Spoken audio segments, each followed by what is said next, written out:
Dark होलो, इसका नाम सुनते ही रूह कांप जाती थी।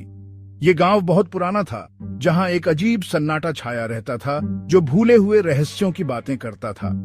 ऊंचे ऊंचे पेड़ लंबी टेढ़ी मेढ़ी परछाइयां बनाते थे। उनकी डालियां कंकाल की उंगलियों की तरह फैली हुई थीं। गांव के किनारे पर एक हवेली थी, अंधेरी, विशाल और वीरान। लोग कहते थे कि इस हवेली में एक परिवार रहता था जो शापित था। उनकी आत्माएं इसकी दीवारों में कैद थीं। वो द वॉचर की बातें करते थे, एक भूत या आकृति जो हमेशा के लिए हवेली की रखवाली करने के लिए बंधी हुई थी। कोई भी उसके पास जाने की हिम्मत नहीं करता था। अब नहीं, हवेली एक खामोश पहरेदार की तरह खड़ी थी, जो त्रासदी और डर का प्रतीक थी।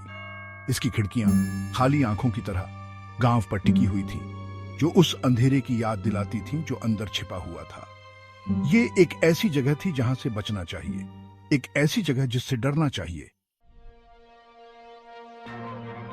लीना अलग थी। डार्क होलो में नई होने के कारण उसके दिल में गांव का डर नहीं था। वो हवेली की ओर खींची चली गई। उसका रहस्य रात के सन्नाटे में एक मोहक गीत की तरह था।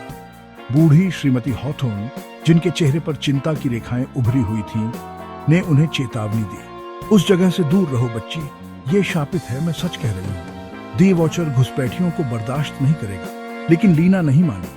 उसने चेतावनियों को केवल अंधविश्वास, बच्चों को डराने के लिए बनाई गई दादी नानी की कहानियां मानकर खारिज कर दिया। जिज्ञासा, एक लगातार खुजली की तरह, उसे हवेली के रहस्यों के करीब ले आई। वो किंवदंती के पीछे की सच्चाई का पता लगाने के लिए दृढ़ थी। निकलते हुए पूर्णिमा के हल्के प्रकाश में लीना ने अपना फैसला कर लिया। वो हवेली का पता लगाएगी।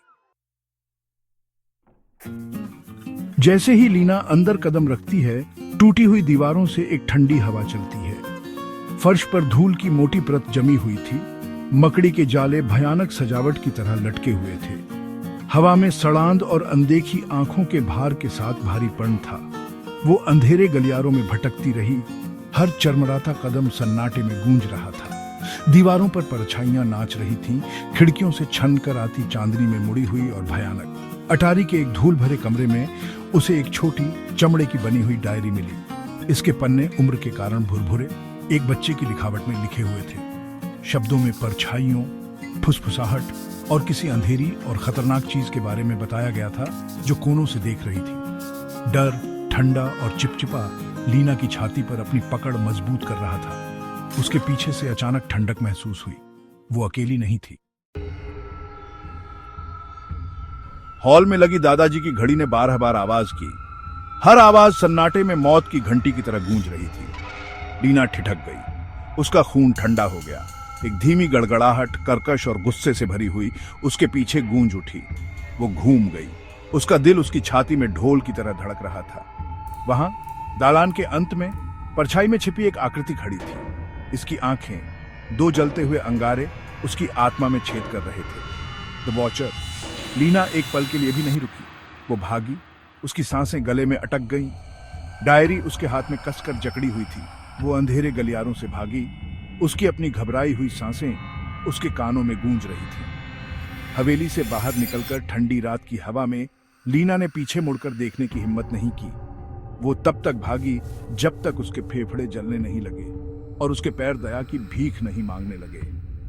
अंत में ओस से सनी घास पर गिरते हुए उसने अपने हाथों को देखा।